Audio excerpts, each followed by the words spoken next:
Hello, happy Friday. Welcome and thanks for joining us on this edition of News 2, topping our newscast. Hopefully you are wearing your red today in recognition of the annual Wear Red Day campaign to raise awareness about the prevalence of heart disease affecting women.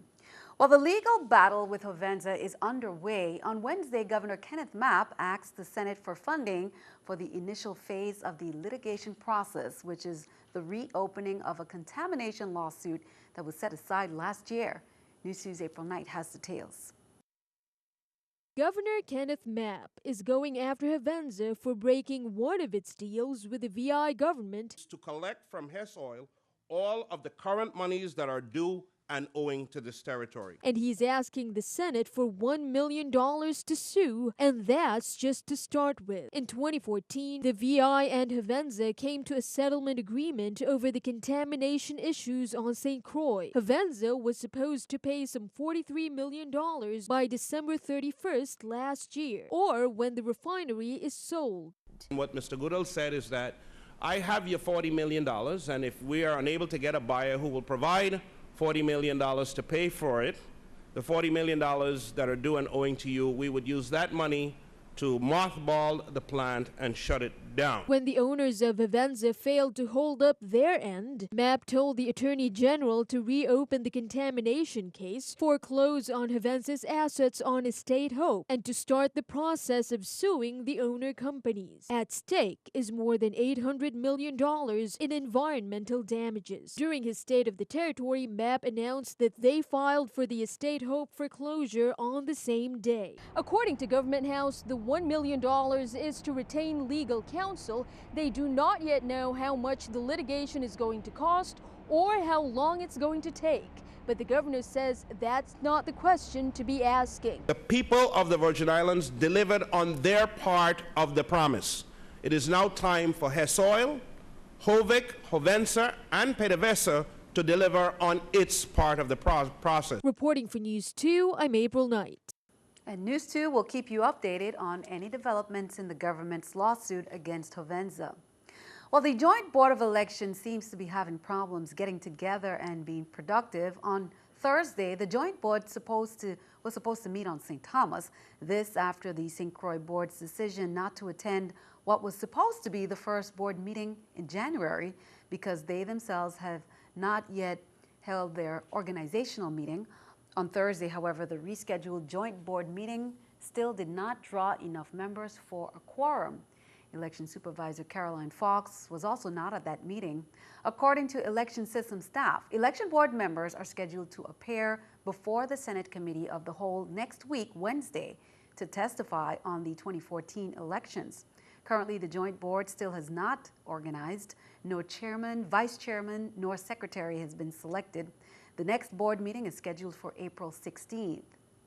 Meanwhile, the St. Thomas St. John District Board of Elections Chairman Arturo Watlington Jr. has called a special meeting on Monday, February 9th at 6 p.m., and that's to discuss the invitation by Senate President Neville James of the 31st Legislature. Now, discussions will be held concerning the requests of the 31st Legislature of the VI.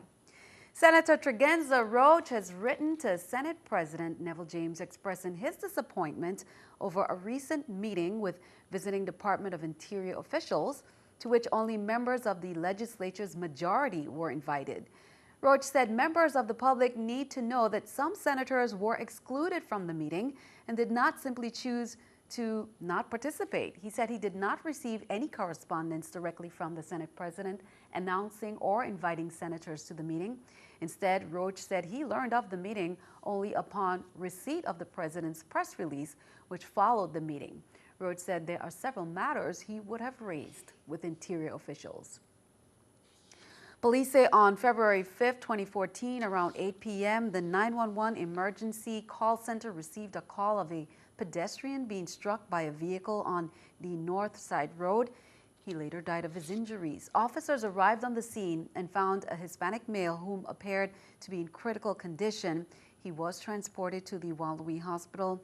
The preliminary investigation, police say, revealed that the motorist was operating his vehicle from north to south on North Side Road in the vicinity of the Agape Medical Center when the pedestrian walking on the road was struck by the vehicle the driver of the vehicle. The U.S. Attorney's Office is requesting that Enrique Saldana be released to the custody of U.S. Marshals for his parole violation hearing.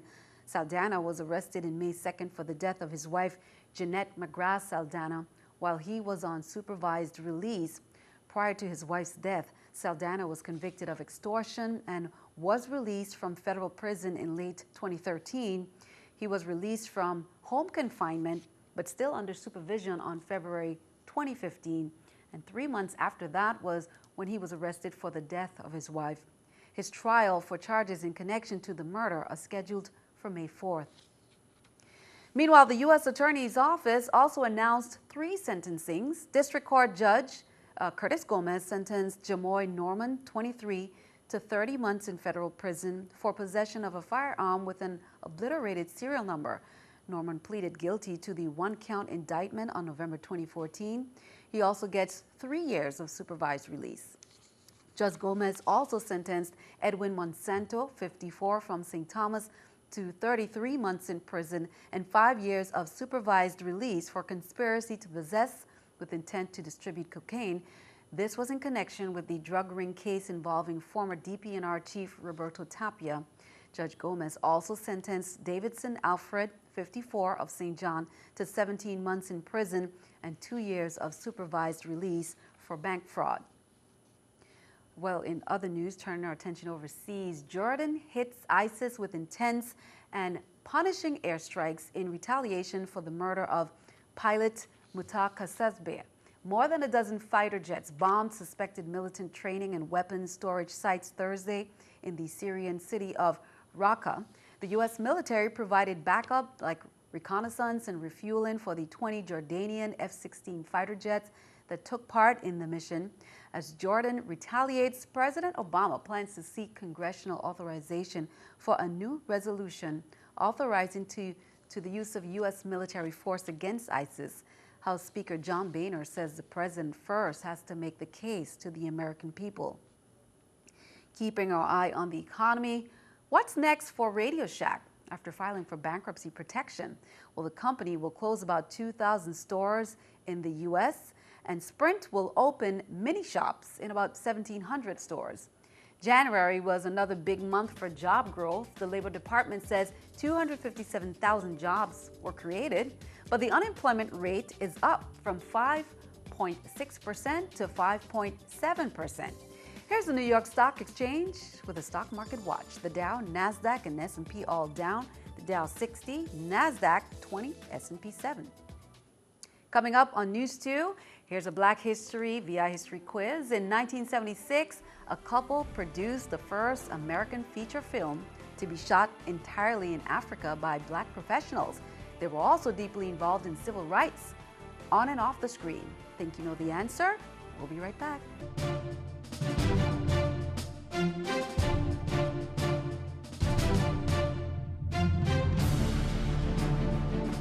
Well, time for a moment in history. Since meeting on Broadway in the 1946 production of Jeb, Ossie Davis and Ruby Dee have excelled as collaborators and as individuals, breaking new ground for African Americans. Ossie and Ruby were married in 1946 and had 3 children. Davis performed in many Broadway productions. Dee broke ground in 1965 as the first Black woman to play lead role at the American Shakespeare Festival. Dee received an Emmy in 1991 for Decoration Day. In 1976, Dee and Davis produced the first American feature film to be shot entirely in Africa by Black professionals.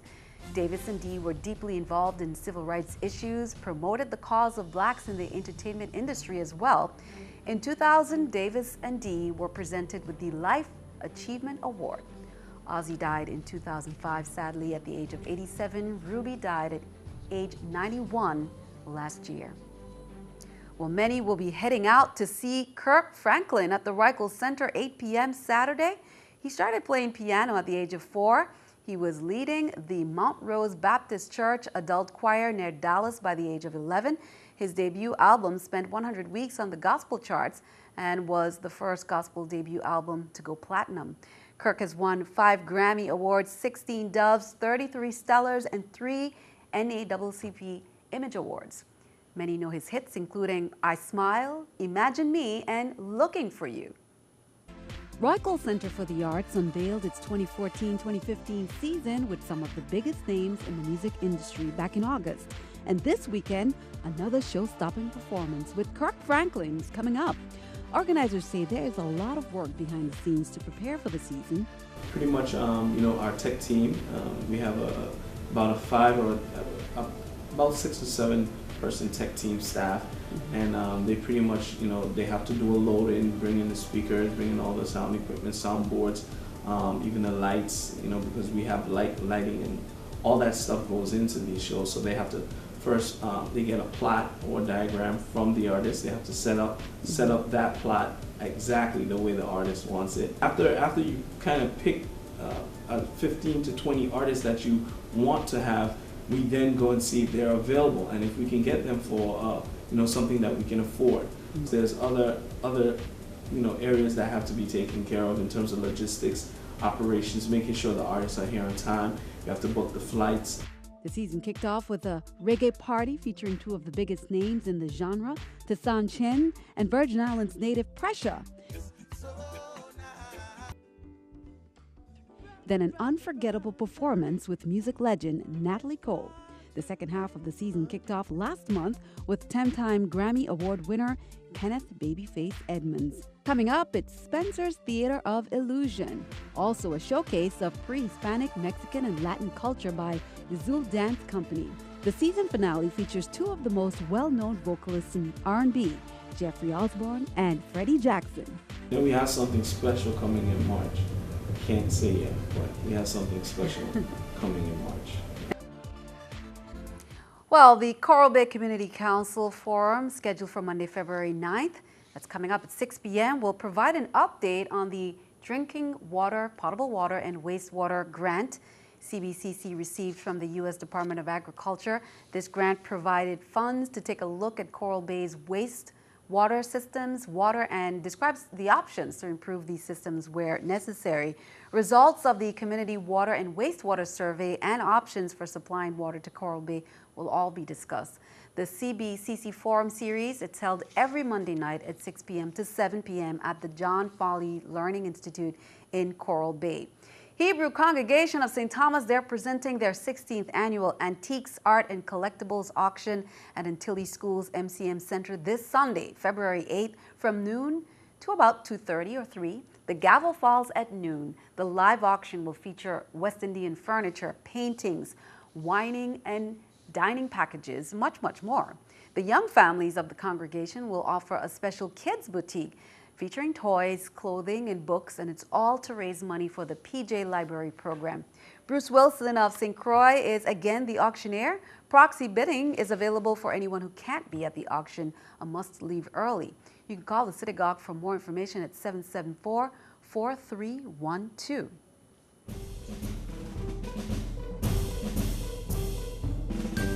If you are looking for a Valentine, the Humane Society might just have the cute and cuddly kind that's right for you. This week, our Humane Society volunteer, Benjamin Coverdale, tells us all about Roscoe, our pet of the week. Remember, if you're interested in Roscoe or looking to adopt or foster any other pet, you can call the Humane Society at 775-0599. This is Roscoe, our pet of the week. He is 5 months old and is ready to be adopted. He will love to be your Valentine. He is fun, playful, and loving, and he'll love to be your friend. Come down to the Humane Society and come meet him. He is so loving. And be sure to stick around. Your News 2 AccuWeather forecast is coming up next.